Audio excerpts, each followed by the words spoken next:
Let's meet my new friend from Dnipro, Jane. She came to Lviv with her husband and she found my YouTube channel. We will do an interview. Let's meet her. We are meeting at the shopping center. There is no lights. They are using generator and trying to find her now. Hi guys, I want to introduce you to Jane. Hi. She graciously allowed me to film an interview with her. She's a very interesting girl and I will allow you to discover her through this interview. Can you tell me about yourself? Yeah, guys, hello, my name is Jane. It's for your convenience because my full name is Eugenia. It's like a Ukrainian language. But if you feel comfortable, you can name me Eugenia or Jane. Okay, I'm from Dnipro. This is west or east of our country, and I have been living in West Ukraine for this long 9 months, and I'm internally displaced person. Can you tell me, like, as the war started, how everything unfolded? Actually, we woke up from the sounds of explosion. It was 5 a.m. in the morning, and it was my scariest morning ever. And I have seen in the window how my neighbors, they are packing their stuff in the car, and in rush they are moving away. And I was thinking about, should we leave Dnipro, because situation was unclear and unstable, and we thought that we will be under occupation soon. So we packed our stuff. You know, some portion of stuff we have sent via post, and some of them we took with us. Where did you send it to? We have sent it to Truskavets.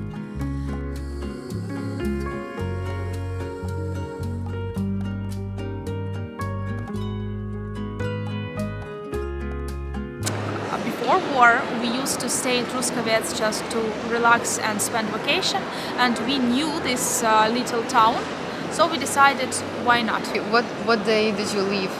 The war started on 24th? We have left on 26th of February, February, in evacuation train. It was full of people, like bunches of people. They were sleeping not in the coupe even. They are sleeping in the corridor and near toilet, and it was women, children, and it was crazy, guys. It really was insane.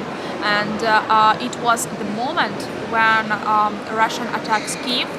And the nearest station to Kiev was like in Bila Cerkva, like White Church. I don't know if it translates or not. And we have stopped in White Church in the Bila Cerkva, and the steward lady have told us to turn off the light and lay down on the floor, because we can be attacked in this train, and it was scary, really. How many hours did it take you to actually get to Truskavets? It took 24 hours, but it's okay. I have heard that people that are trying to evacuate from Dnipro to West Ukraine, they spend 4 days on the road, but they were using a car. But we took a train, so maybe it was faster. So this is, I want to acknowledge the sacrifice of workers, railway workers, who sacrificed their life actually and dedicated themselves fully to evacuate people by train. Because sometimes these trains were really at the danger of being hit. So. Yeah, you know that Anton Ptushkin made a video about railway workers and about, you know, Ukrzaliznytsia, and he named it the road of life. We Ukrainians also neglect Ukrainian railways because they were uncomfortable and had a lot of inconvenience when you took the train. However, this war have showed us the dedication of these people and their hard work. So now we appreciate things we have. And also the dedication of people who fix the electricity and many other government workers and the soldiers and volunteers. So we are very lucky because of the sacrifice of these people. And I know that they have low salary. Sometimes they were not actually even paid. This is what I was told. So, yeah. So how was your life in Truskavets after you came? Guys, it was not very good because we have no place where we can stay. We rent 2 tiny rooms where we can work. We are working remotely. We were blessed by the God not to lose the job, and we took just our laptop and use mobile internet and working so you know. However, the town was full. The population of Truskavets is 20,000 of people, and they received 30,000, like more than 1.5 more in the town, and there were no places where people could stay for cheap.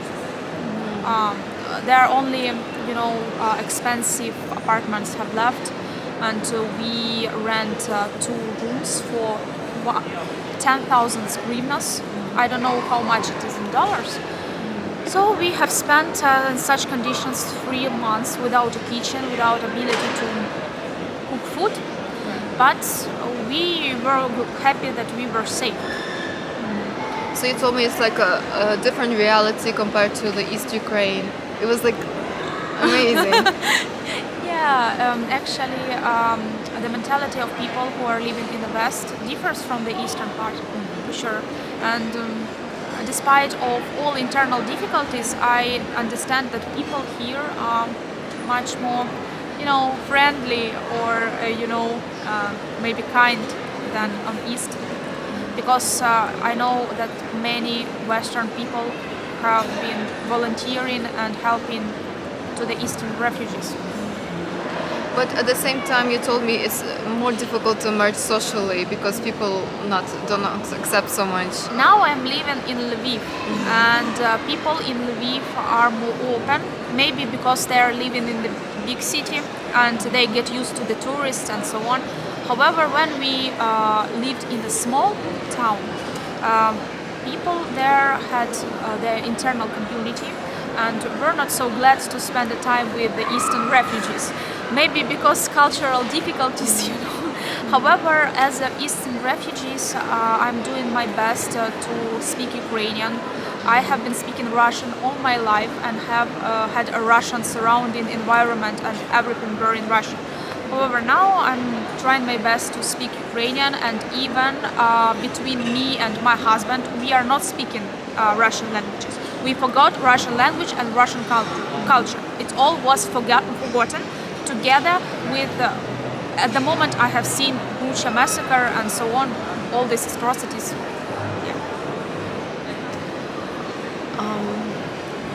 This is you can see how Russia had the purpose of spreading its world to us, and you can see that it has the opposite effects, and people just made their decision to be Ukrainian, to be part of Ukraine, and not to be with Russia, especially eastern part of Ukraine. And they learn Ukrainian language, and it's a time when we mix like never before, East and West Ukraine. And I think Lviv is changing thanks to these refugees, and they bring new spark and new worldview to Lviv also. So it's amazing. We met with Ira with the help of YouTube. Yeah. And I hope we will collaborate for another our videos because we have the same niche. Definitely her video is well put together, well thought out, and Jane does a good job of telling the story, and I recommend watching her videos, and I advise you to support her so she will develop also